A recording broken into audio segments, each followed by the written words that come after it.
quand on parle d'identité spirituelle, on ne parle pas d'un tigre. On ne parle pas d'identité physique. On ne parle pas de religion. Parce que tu sois dans la religion ou pas, tu as un esprit. C'est très facile. C'est juste prendre position de sa position spirituelle, de son esprit, prendre conscience de son esprit.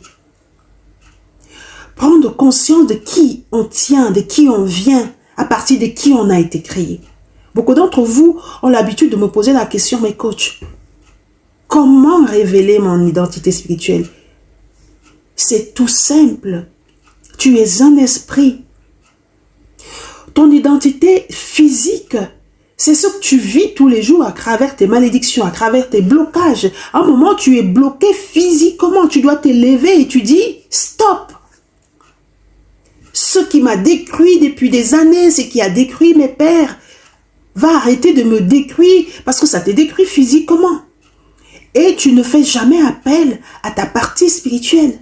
Et pourtant, tu es d'abord un être spirituel.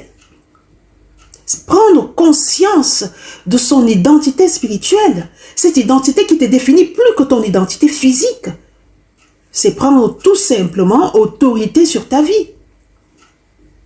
Je dis souvent qu'il faut qu'on le mette dans des cours à l'école pour que les enfants sachent. C'est refuser de vivre dans des choses, dans la honte, dans les maladies, dans tous ces blocages-là qui continuent de parler à ta place.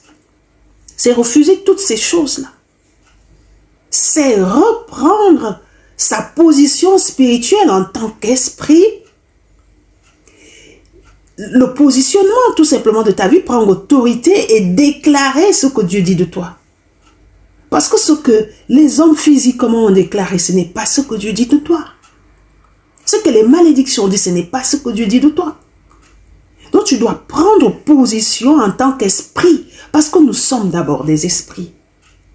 C'est ça qu'on a oublié, nous sommes d'abord des esprits. Alors, il faut réveiller cette identité spirituelle que nous avons oubliée.